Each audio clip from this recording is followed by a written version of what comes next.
최근 생활 속에서 가장 많이 발병되는 질환이 척추 질환입니다. 그런데 많은 분들이 고통을 호소하면서도 쉽게 두려움 때문에 병원을 찾지 않고 계시는데요. 오늘은 남기재병원의 송재창 원장님과 함께 척추 질환에 대해서 그리고 그 치료법에 대해서 자세히 알아보도록 하겠습니다. 원장님 안녕하세요. 안녕하세요. 네. 척추 질환, 이 말만 들어도 사실 좀 두려워요. 네, 척추 맞습니다. 질환에 대해서 우선 간단하게 소개 좀 해주시죠. 척추 질환이라면은 기본적으로 척추의 퇴행성 변화든지 다른 이상에 의해서 균형이 깨지면서 주변 연부 조직과 신경 등의 문제가 생기는 질환들을 통틀어서 척추 질환이라고 명명합니다. 네. 사실 그런데 척추 질환을 앓고 계시는 분들이요. 네. 이렇게 저는 연세가 있으신 분들만 고통을 호소하시는 줄 알았더니 최근엔 20, 30대도 굉장히 많다고 알고 네, 있어요. 맞습니다. 그 네. 비율은 어느 정도가 되는지. 네. 네. 그 비율은 사실상 노인분들이 압도적으로 많긴 하지만 최근에는 의료 접근성이 좋아지면서 젊은 환자들에게서도 많은 증상과 그에 대한 검사를 진행하면서 환자분이 늘고 있습니다. 비율은 대체적으로 노인 환자 5에서 10명당 젊은 환자 한두 명은 반드시 있다라고 보고 실제로 병원 외래에 찾아오는 환자들도 대부분 그런 비율을 보이고 있습니다. 네, 이제 척추 질환은요, 정말 20대 때부터, 젊을 때부터 좀 신경을 써야 되는 질환이 아닐까라는 생각이 듭니다. 네, 맞습니다. 자, 이렇게 정말 척추 질환 말만 들어도 무서운데 치료는 어떻게 할지, 치료는 더 무섭지 않을지 걱정이 되는데요. 꼭 수술을 해야만 하는 건가요? 반드시 수술이 필요한 건 아닙니다. 네. 대부분 척추 질환을 주로 치료하는 이유는 네. 95% 이상이 통증 때문에 치료를 하게 됩니다. 네. 즉 수술 없이도 통증을 조절할 수 있는 방법이 있다라고 하면 굳이 수술을 시행하지 않아도 나을 수 있는 방법은 충분히 있습니다. 아, 정말요? 네. 네, 듣던 중 반가운 소리인데, 자, 그러면 비수술적 치료 방법이 있다고 말씀을 해주셨으니까 네. 하나하나 설명 좀 해주시죠. 네, 흔히 우리가 비수술적 치료라 하면 네. 주사 치료라든지 시술 치료를 많이 생각을 하게 되는데요. 네. 우선은 수술요법과 비수술요법의 큰 차이를 먼저 짚고 넘어가도록 하겠습니다. 네. 수술요법은 제일 중요한 것은 병변을 확실히 해결할 수 있다라는 장점이 있고요.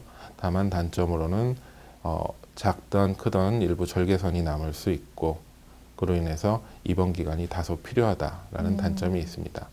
근데 제 주변에는요, 이 수술 치료를 하면 그래도 완치가 안 된다고 생각하시는 분들이 참 많으시더라고요. 그 네. 원인은 대부분 퇴행성 변화에 의해서 생기는 척추 질환이 많기 때문에 네. 척추 질환은 사실 방심을 하면 계속 악화된다라고 볼 수 있습니다. 아, 즉, 그렇군요. 수술적 치료를 하지 않은 사람이 네. 그냥 방치를 해서 악화라는 이름이 붙거나 네. 혹은 수술 치료를 한 사람이 관리가 제대로 되지 않아서 재발 또는 기존 병변이 악화된다의 차이가 있을 뿐이지 악화되는 기전은 같다라고 볼 수 있습니다. 주요 원인이 수술에 의한 거라고 볼 수는 없죠. 아, 그렇군요. 네. 또 잘못된 상식이었네요. 자, 그럼 계속해서 한번 이 방법에 대해서 이야기를 해주시죠. 예, 다음으로 오늘 우리가 설명하고자 하는 비수술요법은 가장 큰 장점은 네. 피부 절개가 필요하지 않다라는 좋아요. 게 가장 클 원장님. 거고요. 네. 피부 절개라든지 공격적으로 정상 조직을 침습해 들어가는 치료는 아니기 때문에 입원 기간이 필요 없거나 하루 정도 입원하는 정도에서 치료가 끝난다라는 장점이 있습니다. 다만 병변 자체를 완전히 제거하는 건 아니기 때문에 근본적인 치료하고는 좀 거리가 있습니다. 네. 하지만 아까 전에 말씀드렸듯이 디스크가 존재한다고 해서 그거 자체를 없애는 게 치료가 아니라 통증을 없앤다는 관점에서 접근해야 되기 때문에 충분한 치료가 된다고 볼 수 있습니다. 네. 어찌됐건 비수술적 치료 방법이 있다는 건요, 정말 좀 저같이 이렇게 두려움이 많으신 분들에게 희소식이 아닐 수 네, 없는데요. 맞습니다. 비수술 요법에 대해서 하나하나 좀 설명을 해주신다면 어떤 것들이 있을까요? 좀 전에 설명드렸듯이 비수술요법을 우리가 흔히 주사치료라든지 시술치료만 생각을 하게 되는데요. 네. 실제로는 물리치료라든지 견인치료 그리고 운동치료 같은 것도 전부 다 비수술 치료에 해당이 됩니다. 굉장히 좀 많이 분류가 되네요. 폭이 넓죠. 네. 그래서 보통 물리치료 같은 경우에는 이와 같은 치료, 즉 허리 쪽에 한냉, 열, 적외선, 레이저와 같은 치료를 해서 척추질환 주변 부위에 있는 염증 반응을 없애는 치료를 시행할 수가 있고요. 네. 또 전기치료라든지 도수치료 같은 걸 사용해서 적극적으로 풀어주는 치료도 존재하고 있습니다. 오. 견인 치료라는 거는 아마 많이들 환자분들은 알고 계실 건데 허리에 디스크가 튀어나오니까 혹은 주변 조직이 많이 압박을 받으니까 허리를 당겨줘서 음압, 즉 그 부분에 음압을 걸어서 주변 조직을 압박하는 걸 축소시키고자 하는 적극적인 행동인데요. 효과는 굉장히 좋지만 네. 탈출된 추간판을 원래 상태로 돌리는 치료는 아닙니다. 안타깝게도. 잠깐만 그 공간을 확보해주는 역할을 하는 건가요?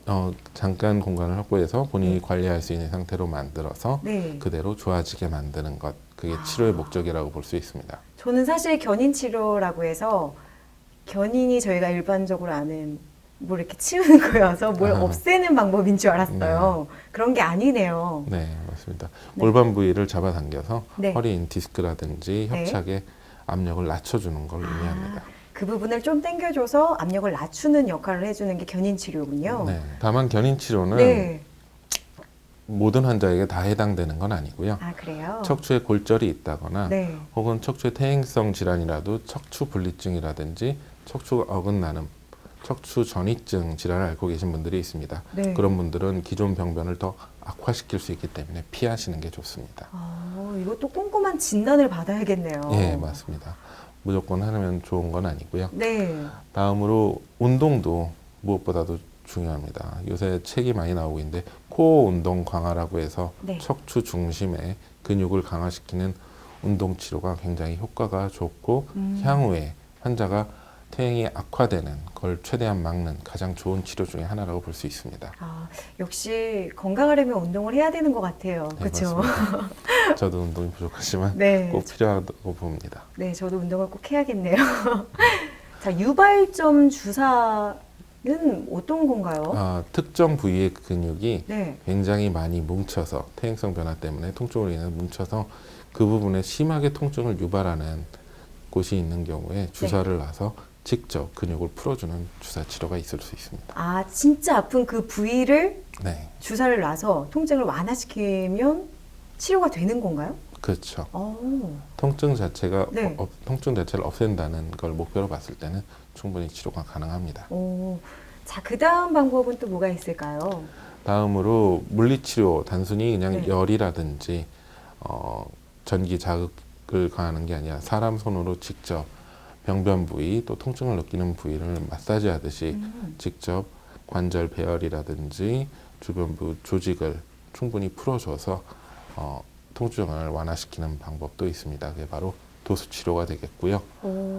도수치료와 함께 체충격파 치료라고 해서 주변 조직의 재생을 도와주는 치료를 같이 시행을 하게 되는 경우가 많은데요. 다만 두 치료 다 다소 치료를 시행할 때 통증이 있기 때문에 주의 깊게 접근할 필요가 있습니다. 굉장히 다양한 요법들이 있네요. 네. 이 외에도 또 다른 것들이 또 있을까요? 다음으로 우리가 이제 흔히 보통 사람들이 시술 또는 시술이요.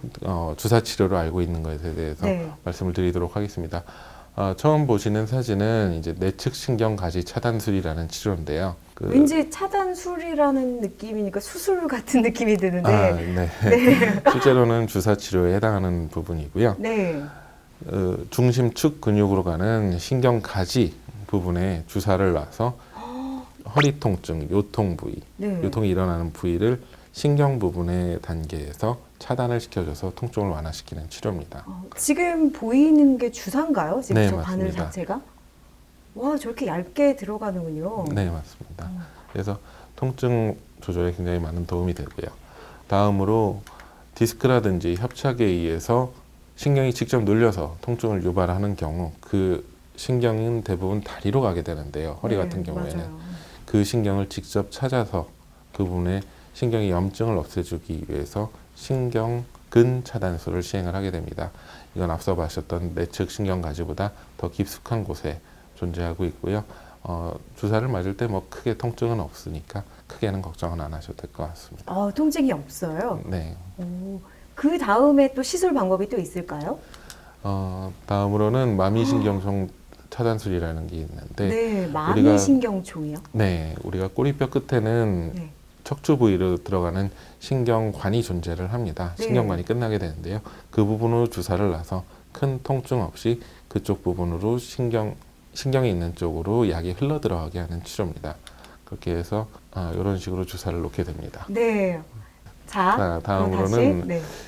우리가 흔히 수술방에서 시행하게 되는 시술에 해당하는 치료입니다. 사실상 수술적 치료를 시행하기 이전에 네. 가장 마지막에 시도해 볼 수 있는 치료라고 할 수 있고, 앞서 말씀드린 치료들과 수술 사이에 경계에 있는 치료라고 보시면 되겠습니다. 처음으로 설명드릴 건 경피적 경막의 감막신경성형술, 이름이 긴데요. 소위 신경성형술이라고 생각하시면 될 것 같습니다. 신경성형술, 신경박리술이라고 불리는데요. 역시 마찬가지로 방법은 꼬리뼈 쪽에서 접근을 하게 됩니다. 다만 약을 흘려보내는 게 아니라 가느다란 관을 직접 신경이 이상이 있는 부위까지 찾아서 올라가게 됩니다. 그 부분에 신경이 제대로 접근을 했는지 우리가 조영제를 통해서 확인을 하게 되고요. 이런 가느다란 관을 그쪽 부분에 넣고 네. 약을 직접 이상이 있는 신경 부위에 뿌려주면서 그 부분에 특수 약물들을 집어넣어서 신경의 염증 반응과 신경 주위의 압력을 감압시키게 되는 겁니다. 그럼 궁금한데요. 사실 이 시술적인 면에서는 이 치료에 사용되는 약물들이 다 다른 건가요? 네, 대부분 치료에는 비율만 다르지 네. 거의 비슷한 약물들을 사용하게 되는데요. 주사 치료와 가장 다른 점은 이런 감압신경성형술에서는 고장성 용액이라고 해서 굉장히 높은 농도의 소금물이라고 해야 되겠죠. 생리식염수를 넣게 됩니다. 그 고농도의 생리식염수가 신경을 수축시키면서 감압을 시키게 돼서 굉장히 효과적인 치료를 하게 될 수 있죠. 굉장히 지금 제가 원장님을 통해서 굉장히 다양한 그 요법들을 지금 배우고 네. 있는 것 같아요. 네. 이 외에도 또 시술들 방법들이 있을까요? 먼저 요 감압신경성형술 같은 경우에 네. 기본적인 형태는 이런 가느다란 관을 넣기만 하는 거지만 네. 최근에는 수술적인 효과와 같은 효과를 내기 위해서 다양한 기구들이 발달하게 되는데요. 네. 직접 관 끝을 움직일 수 있게 만드는 경우가 있고, 다음으로는 마치 실 같아요, 그냥. 네, 맞습니다. 굉장히 가느다란 관이 네. 움직여서 그 네. 부분에 유착과 염증 반응을 이렇게 긁어내게 되는 거죠. 그러면서 굉장히 효과적인 치료를 발휘하게 되고요. 네. 다음으로 관 끝에 풍선을 달아서 그 풍선이 직접 좁아져 있는 신경관을 넓혀주는 효과를 보게 되는 치료도 있습니다. 또 직접 그 병변 부위를 보고 치료를 하기 위해서 관 끝에 아주 가느다란 내시경과 레이저를 달아서 병변 부위에 문제가 있는 부분을 레이저로 깎아내고 신경을 풀어주는 요법도 요새는 발전돼서 많이 하고 있습니다. 아니, 이렇게 요법을 보다 보니까요. 예전에는 척추 질환을 앓으면 평생 고생해야 된다라는 말씀을 참 많이 하셨거든요. 이제는 그럴 걱정을 안 하셔도 되겠네요. 네, 대부분 평생 고생을 하신다고 생각하시는 분들이 관리가 잘 안 되시는 분들이 많습니다. 하지 말라는 운동이라든지 네. 혹은 무리한 일들을 많이 하게 되면은 저희가 아무리 시술이라든지 수술을 잘 해도 고생을 하시게 될 거고 저희 말씀을 잘 따르시면은 고생 없이 잘 나으실 거라고 믿습니다. 네. 비수술적 치료에 대해서 지금 쭉 말씀을 해주셨는데요. 네. 어떤 환자들이 이 비수술적인 치료를 받으면 좋을지 설명 좀 해주시죠. 비수술적 치료를 받게 되시는 분들은 네. 간단히 설명드리면 앞서 말씀드린 물리치료라든지 도수치료 같은데 효과가 없지만 수술을 하기에는 아직 이른 상태, 중간에 걸쳐 있는 상태에 있는 분들이 가장 효과적이라고 볼 수 있고요. 그런 것들을 판단하기 위해서는 전문의와 충분한 상의 후에 결정하시는 게 좋습니다. 그림에서 보시는 바와 같이 그럼에도 불구하고 네. 반드시 처음부터 수술적 치료를 해야만 하는 경우도 있게 마련인데요. 6주 정도 충분한 치료를 했음에도 불구하고 또는 이전에 시술 치료를 했음에도 불구하고 통증이 계속 지속되는 경우, 또 다리 쪽이라든지 우리가 신경이 지배하는 부위에 마비가 온 경우, 또 우리가 검사한 MRI라든지 사진상에서 너무나도 심한 병변이 있어서 시술적 치료로 좋은 결과를 기대하기 어려운 경우에는 네. 수술적 치료를 시행하는 게 맞다고 봅니다. 그냥 통증을 앓고 계신 분들은요, 정말 본인의 판단하에 선택 결정을 하면 안 될 것 같네요. 네, 네, 오늘 원장님과 많은 이야기를 나눠봤는데요. 척추 질환을 앓고 계시고 또 고통에 호소하시는 분들이라면 오늘 이 영상을 통해서 많은 도움을 받아보셨으면 좋겠습니다. 반드시 전문의를 찾아가셔서요, 정확한 진단을 받으시고 치료를 받으셨으면 좋겠네요. 원장님, 오늘 도움 말씀 정말 감사합니다. 감사합니다. 네.